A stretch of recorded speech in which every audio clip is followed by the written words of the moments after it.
channel. My name is Megan if you're new here, and I am a Virgo, a Chicana, a yogi, a healer, a lover, a daughter, a sister, an auntie, a painter, a dancer, an empath, a creative, and my most recent embodiment, an artist. I'm trying to say that with confidence. I'm an artist. So this video is meant to call people, all humans, all artists, all visionaries, off the fence and into the light, and to encourage you to shine brightly your uniqueness and share with the world your beautiful soul. As you know, right now, the technological landscape is dystopian, beyond dystopian. It's horrible. It's really sad. It's destruction everywhere. Our technological landscape is advancing, honestly, faster than the human species is ready for. And both of these things together are moving us towards a society that is inhuman.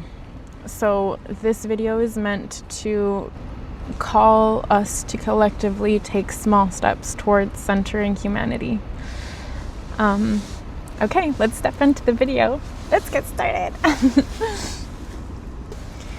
So for part of my degree, I studied the 4 systems of oppression: imperialism, capitalism, white supremacy, and patriarchy. Obviously, under those fall other systems of oppression like homophobia, transphobia, etc.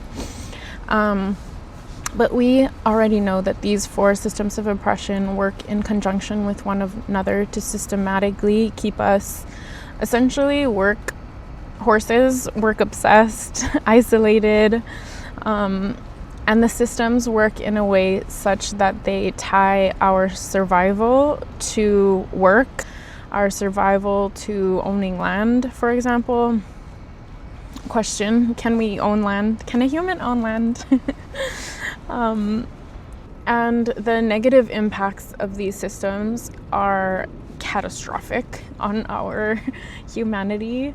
So beginning with income inequality, of course, and environmental degradation, exploitation of labor, and to maximize profit, of course.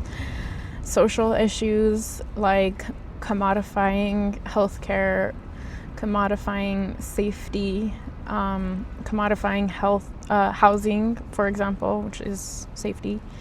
And then we come to the psychological impacts of these systems. So capitalism in and of itself, by definition, is a system which prioritizes profit. So not just having enough, but having more than enough, profiting.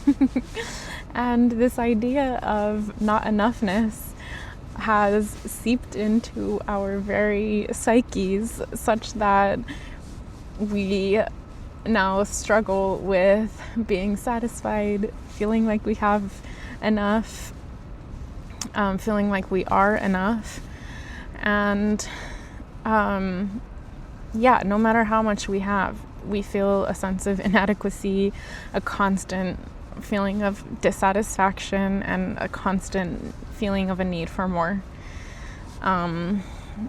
Obviously, fostering a high-pressure competitive environment is going to lead to stress. Chronic stress is a symptom of all of this: anxiety, depression, burnout.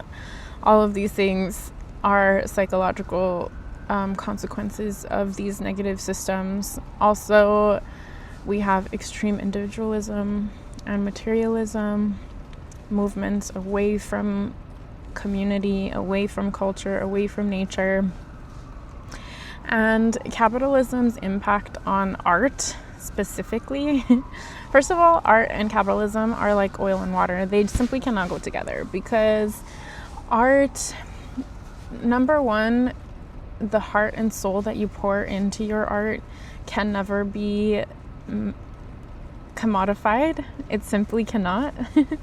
So I want to share 2 resources with you if in the case that you're like, okay, but what can little old me do? Or if you're feeling like these are mammoth size problems, Or if you want to make small changes but you're not sure where to start, this first diagram that I'll put on the screen is a beautiful one that's called the butterfly of transformative social change.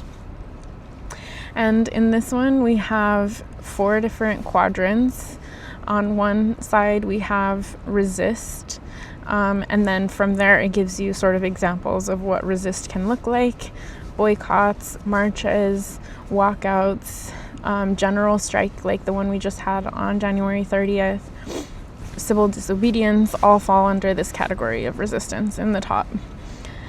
Then on the top right corner we have reform, which is, I would argue, voting goes under this one. Calling your 5, if you do the 5 calls app, goes here. Running for office. And then on the bottom left we have build, which is a very beautiful, all of these are really beautiful, but this is essentially building the future, that how you imagine it. This is a lot of organizing, I would say.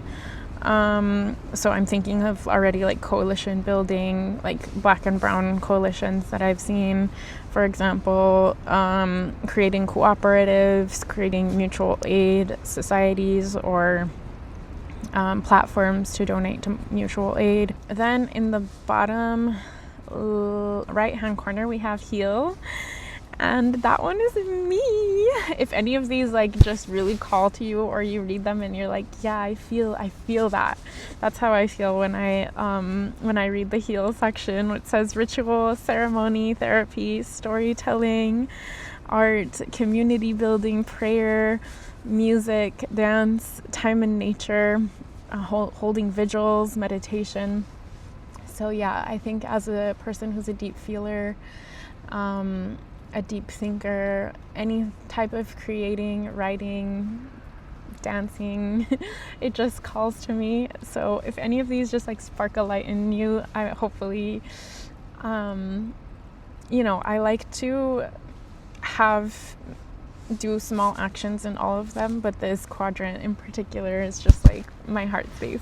And then this next resource, which is called the social change map, it's basically having more like identities, so showing like you can be a visionary, or you can be a disruptor, you can be a healer, or you can be a weaver. So I think there's a lot of overlap here, but I think in general these resources are here to show you that there isn't just one way, that there are so many places in the revolution. And if you're a mother who's raising kids to care about social justice, or to think about gender differently, for example, that is here on this map. So yeah, I like resources like this when I'm feeling a little bit lost. And then I want to talk again about art. Another argument for art. Art compels us to slow down and to notice, especially when the world and when capitalism is asking us to rush and to produce. Art is recentering us in each now moment, like a form of meditation. Art gives us the permission to play, to dream, to experiment, to tap into something deeper at a soul level. It helps us to find and to express our feelings, our thoughts, our truths, the beauty, the ugliness, the joy, and everything in between. It brings us back to the body and to an analog experience, feeling textures and temperatures, pressures of materials with our hands, connecting us with the material world. And when thoughts and your monkey brain can't cut it, art helps us to express by dancing to the rhythm of our ancestors, by singing our heart song, by reimagining and creating the world of our dreams. And of course, in the face of terrible destruction, the act of creation is pure power. So it brings us back to our agency, our own unique capacity, our truth, our humanity, and our individual selves, like recognizing that you are one of one, like you are 100% unique. Nobody could ever do what you do. And art is a powerful reminder of that. So it is when I started to do art that I began to feel like the embodiment of my true self. The embodiment of my true self, my self with a capital S, my Atman in yogi speak, my higher self. And of course, there are other ways to take small steps towards humanity if art is not your thing. Some examples: focusing on your relationships, knowing that they're all completely irreplaceable, connecting with nature and plants and animals, forming relationships with trees, frolicking. Go frolic, girl. Building skills like critical thinking. This kind of goes back to focusing on your relationships, but conflict resolution skills, empathy, tolerance, all of those things are going to help us build that emotional intelligence to be more human and to support our other beloved humans on this planet. And another reminder is that healing is always twofold. So as you're doing any of this work to sort of peel back the layers and to go through like death cycles, like I do think a lot of us are going through a death cycle, not only because it's winter but also because we created a society that's supposed to keep us safe, and it's not doing that.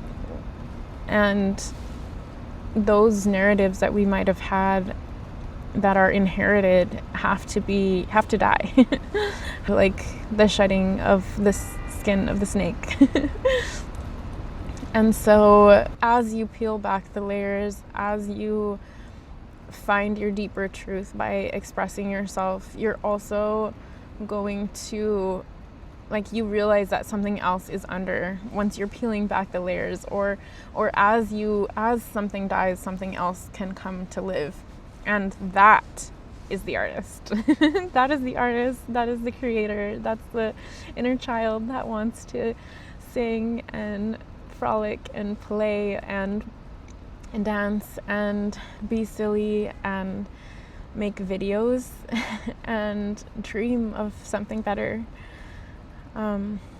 Anyways, hopefully you got something from this video. Hopefully you feel maybe inspired, or you're currently on your artist journey.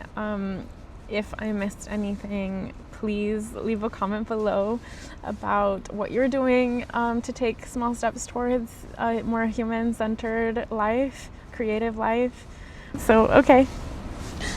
Thank you so much for watching.